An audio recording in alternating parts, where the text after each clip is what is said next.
Ngopi, ngobrol perihal iman Kristiani. Saudara-saudariku yang terkasih dalam Kristus, sebentar lagi kita akan memasuki masa Prapaskah.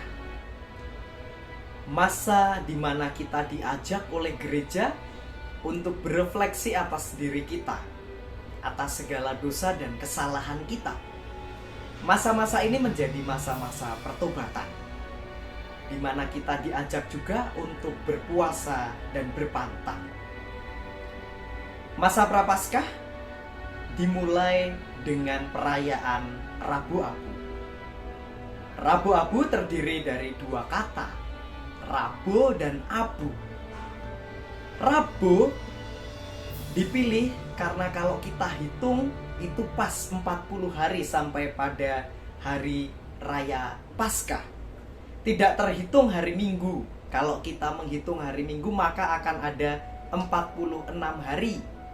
Tetapi hari Minggu bukanlah untuk berpantang dan berpuasa.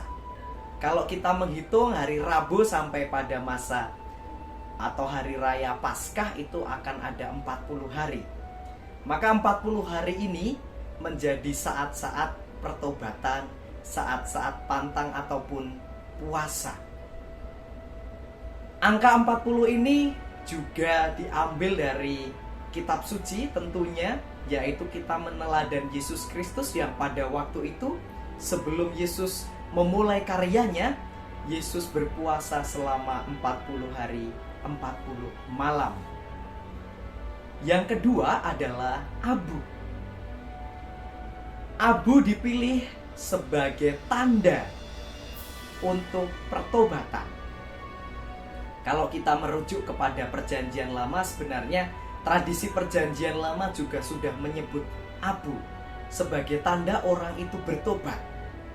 Kalau kita buka Ayub pasal 42 ayat ke-6, itu kita menemukan Ayub menyatakan pertobatannya dengan duduk di debu dan abu.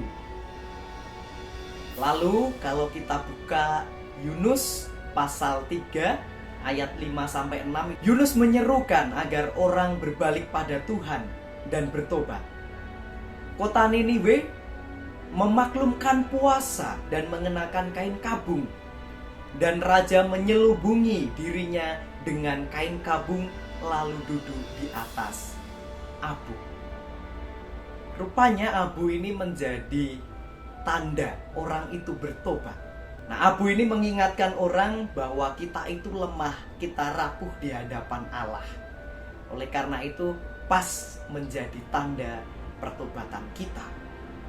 Hari Rabu Abu menjadi hari atau awal dalam kita merayakan masa Prapaskah, masa-masa pertobatan. Dan abu yang diambil dari mana? Abu ini diambil dari daun-daun palma yang sudah kering, tentunya palma yang sudah diberkati pada hari Minggu Palma di tahun sebelumnya atau perayaan Palma sebelumnya, Minggu Palma sebelumnya.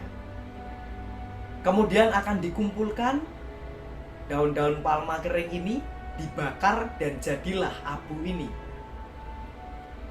Kemudian diberkati oleh imam dan dibagikan kepada umat. Umat akan menerima abu ini di dahi mereka, yaitu dikenakan tanda salib ataupun bisa dengan cara ditaburkan di atas kepala.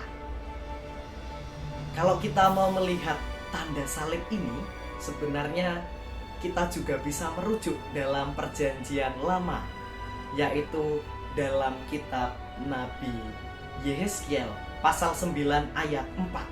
Di sana dikatakan, firman Tuhan kepadanya, berjalanlah dari tengah-tengah kota, yakni Yerusalem, dan tuliskanlah huruf T pada dahi orang-orang yang berkeluh kesah karena segala perbuatan keji yang dilakukan di sana.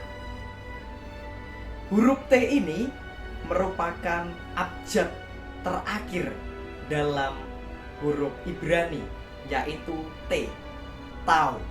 Katakan di sana pada dahi orang-orang yang berkeluh kesah karena segala perbuatan keji yang dilakukan di sana.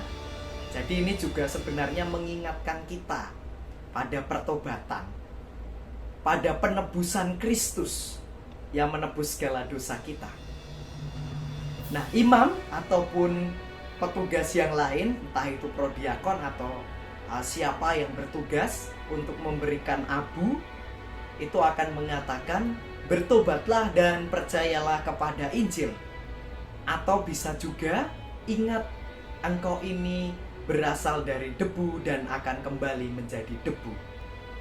Oleh karena itu, saudara-saudari yang terkasih dalam Kristus, mari saya juga Anda semua, kita mempersiapkan hati kita sebaik-baiknya menyambut masa yang penuh rahmat ini, masa Prapaskah, sebelum pada akhirnya kita memasuki misteri agung, puncak liturgi kita, puncak iman kita, sengsara, wafat, dan kebangkitan Kristus. Oleh karena itu, masa Prapaskah ini menjadi saat-saat retret agung bagi kita untuk merefleksikan kehidupan dan perjalanan hidup kita. Maka mari bersama-sama kita membangun niat yang tulus, niat yang baik, juga pertobatan untuk berbalik kepada Allah kita.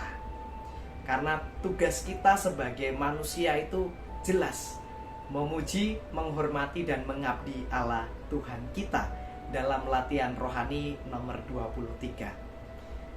Maka mari kita gunakan waktu-waktu ini dengan baik.